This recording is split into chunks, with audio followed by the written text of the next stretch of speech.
আপনার ভালো দেখতে পারেন এরকম বহু লোক আছে না?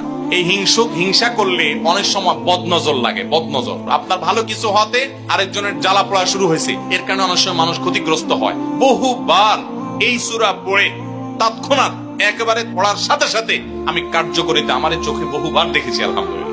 নবী সাল্লাল্লাহু আলাইহি ওয়াসাল্লাম এক সাহাবীকে বলেছেন, তুমি কি জানো আজকে রাতে যে 2টা সূরা আমার প্রতি নাজিল হয়েছে, যে আয়াতগুলো নাজিল হয়েছে, এইরকম আয়াত কোরআনে আরেকটা নাজিল হয় নাই।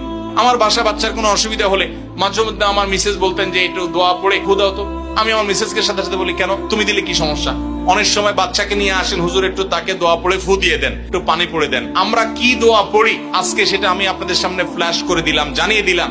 আপনার যদি কোনো বিপদ হয়, আজকে অনেক ভাই প্রশ্নে লিখেছেন, অনেক সময় মানুষ বলে, ভাই আমার বাচ্চাটার এই সমস্যা, আমার ওই ওয়াইফের এই সমস্যা, আমার স্বামীর এই সমস্যা, আমার এই সমস্যা।